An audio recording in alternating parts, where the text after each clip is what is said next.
And finally, I'd like to talk a little bit about our case study, right? It was a North American financial services company, actually an insurance company, with about 8,000 users. And what they've been doing before, they've been basically do manual modeling of user creation.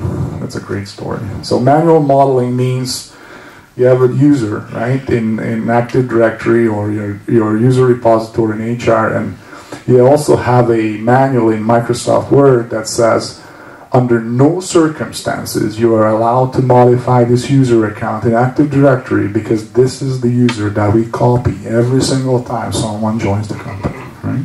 Sound familiar? Good. So, you know, a lot of times people were manually modeling employees. They just had these manual processes of recertifications. How many of you have, let's say, 5,000 employees or more in a company, in their company? One. Okay. How many people work at your company on recertifying access?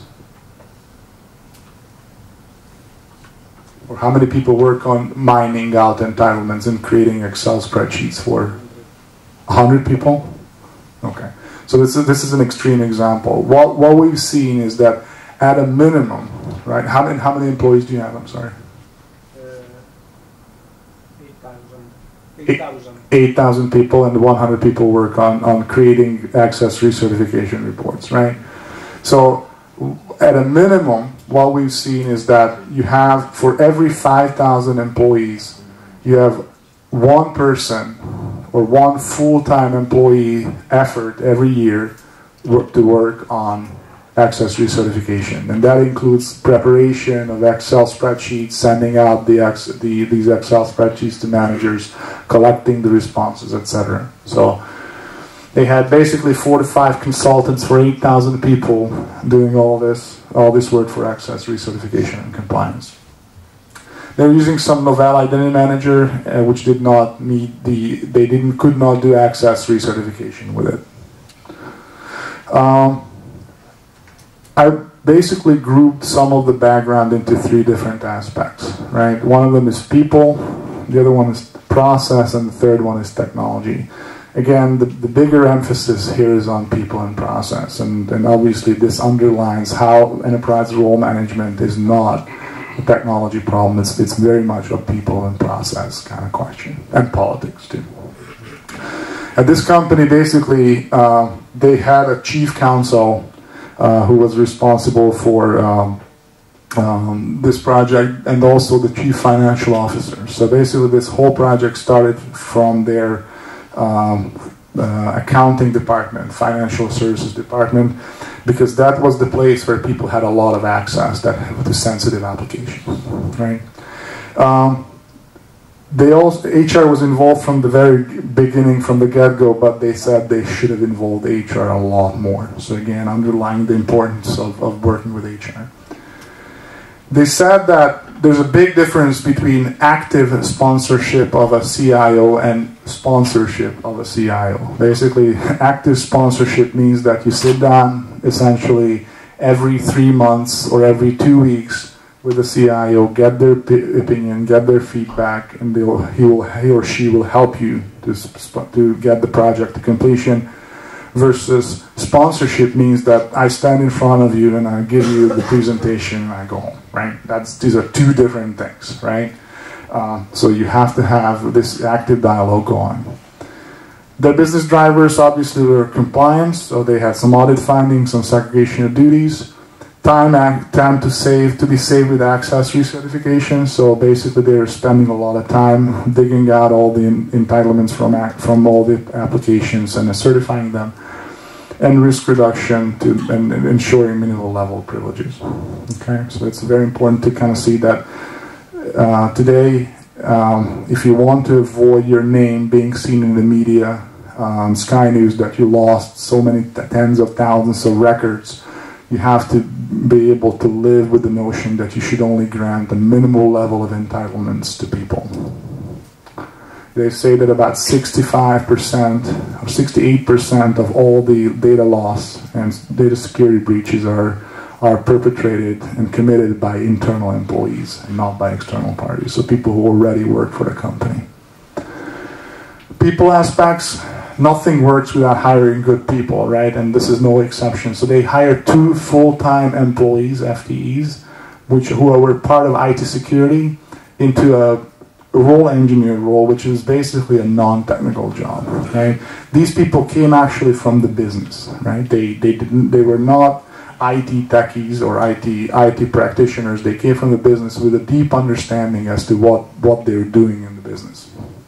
And they acted as liaison between application developers, business, and IT security. So they were the central go-to point of translating requirements between IT security and the business. So it's very important because a lot of times we see, how many of you have sat through meetings where IT was trying to describe something to the business and business was just saying, you have no idea what you're talking about, right? You need to implement these requirements, but I really don't understand. So they are the people, business analysis people, who should understand these requirements.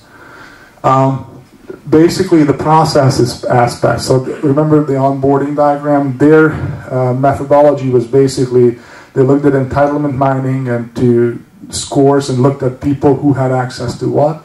Based on this information, they were able to quantify the risk and looked at about 70% critical, SOX critical applications and financial applications. And obviously they looked at for those organizations that were highly risky, right? So where people had a lot of access, that they had access to financial information. These were things like financial reporting, right? CFO's office, accounting, receiving, general ledger, finance partners, budgeting, etc. They looked at some of the IT organization where they had application developers having access to production systems. How many of you have that problem? That you have application developers making changes on production systems? Mm-hmm. Okay. Okay. Yeah.